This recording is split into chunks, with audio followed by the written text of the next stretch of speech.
അഞ്ചാം ദിനവും പ്രതിപക്ഷ ബഹളത്തിൽ പ്രക്ഷുബ്ധമായി പാർലമെന്റിന്റെ ശീതകാല സമ്മേളനം. അദാനി കോഴയടക്കമുള്ള വിഷയങ്ങളിൽ പ്രതിപക്ഷം ബഹളം വച്ചതോടെ ലോക്സഭയും രാജ്യസഭയും 12 മണിവരെ നിർത്തിവെച്ചു. Representing the state of Uttar Pradesh, a prominent farmers leader, संख्या 4 पर उल्लिखित कागजातों को सभा पटल पर रखता हूं. Sri क्वेश्चन नंबर 81 प्रश्न का उत्तर सभा पटल पर. കേന്ദ്ര സർക്കാരിനുള്ള നിലപാട് സ്വീകരിക്കുന്നതിൽ തീരുമാനമെടുക്കാൻ ഇന്ത്യ സഖ്യം നേതാക്കൾ യോഗം ചേർന്നു. ബൽറാം നെടുങ്ങാടി വിവരങ്ങളുമായി. ബൽറാം, ആദ്യം പാർലമെന്റിൽ സംഭവിക്കുന്നതിലേക്ക്. തുടർച്ചയായ ദിവസങ്ങളിൽ ബഹളമാണ്, സഭ സമ്മേളിക്കാൻ കഴിയുന്നില്ല. ഇപ്പോൾ ഇതിലെന്താണ് ഇനിയിപ്പോൾ അടുത്ത നടപടികളായി ഒക്കെ സർക്കാർ എന്തെങ്കിലും ആലോചനയിലുണ്ടോ? മോദി അമിത്ഷാ കൂടിക്കാഴ്ച നടന്നതായൊക്കെയുള്ള വിവരങ്ങൾ പുറത്തു വന്നു. കൂടാതെ ഇന്ത്യ സഖ്യം യോഗം ചേർന്നു, അതിൽ തൃണമൂൽ കോൺഗ്രസ് ബഹിഷ്കരിച്ചു. അങ്ങനെ ഒട്ടേറെ കാര്യങ്ങൾ അവിടെ സംഭവിക്കുന്നുണ്ടല്ലോ.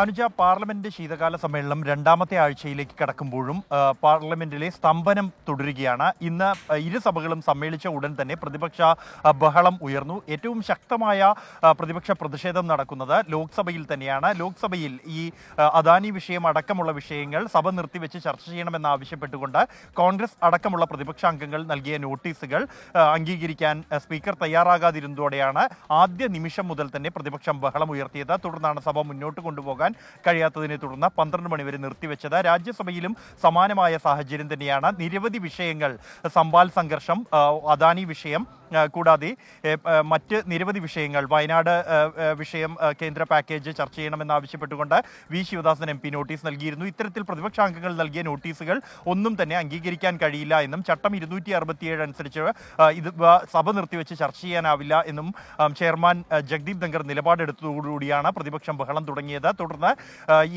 ഇത്തരത്തിൽ ഇത് ജനങ്ങൾക്ക് വേണ്ടി ഉപയോഗിക്കാനുള്ള സമയമാണ് പ്രതിപക്ഷ ബഹളത്തിൽ ഇത്തരത്തിൽ നശിപ്പിക്കപ്പെടുന്നത് എന്ന വിമർശനവുമായി സഭ 12 മണിവരെ പിരിയുകയായിരുന്നു.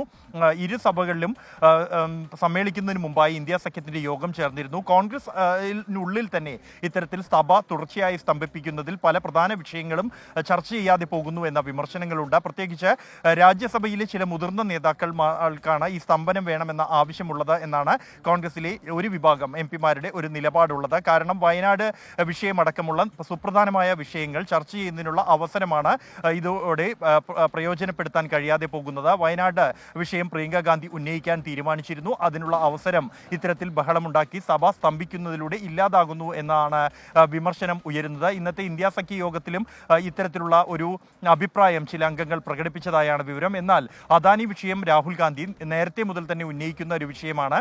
ഈ വിഷയം ഉന്നയിച്ച് സഭ സ്തംഭിപ്പിക്കുന്നു. എന്നാൽ സർക്കാരിൻ്റെ ഭാഗത്തു നിന്നും ഒരു പ്രതികരണവും ഇല്ലാത്ത ഘട്ടത്തിൽ ഇത് പാതി വഴിയിൽ ഈ വിഷയം വിട്ടുപോയാൽ അത് തിരിച്ചടിയാകും എന്ന തരത്തിലുള്ള അഭിപ്രായങ്ങൾ ഉയർന്നതിനെ തുടർന്നാണ് ഇത്തരത്തിൽ ഈ വിഷയം വീണ്ടും ഉന്നയിക്കാനുള്ള ഒരു തീരുമാനത്തിലേക്ക് എത്തിയിരിക്കുന്നത്. സ്പീക്കറുമായുള്ള ചർച്ച വേണമെന്ന ആവശ്യം പ്രതിപക്ഷം ഉന്നയിച്ചിട്ടുണ്ട്. അതേസമയം പ്രധാനമന്ത്രി നരേന്ദ്രമോദിയും ആഭ്യന്തരമന്ത്രി അമിത്ഷയും NDAയുടെ സ്ട്രാറ്റജി മീറ്റിംഗ് ചേരുകയാണ്. പാർലമെന്റിൽ തന്നെയാണ് ഈ യോഗം. എന്ത് മറുതന്ത്രങ്ങൾ മെനയണം പ്രതിപക്ഷത്തിന്റെ ഈ നീക്കത്തിന് എന്നുള്ളതാണ് ഈ കൂടിയാലോചന നടക്കുന്നത്. അനുജ, തുടർച്ചയായ ദിവസങ്ങളിൽ പാർലമെന്റ് പ്രക്ഷുബ്ധമാവുകയാണ്. സമ്മേളനം ഇതുവരെ സാധ്യമാകാൻ കഴിഞ്ഞിട്ടില്ല. ശീതകാല സമ്മേളനം ഇപ്പോൾ തുടങ്ങിയിട്ട് 5 ദിവസം, 5-ാം ദിവസവും പാർലമെന്റ് നടപടിക്രമങ്ങൾ നിർത്തിവെച്ചു.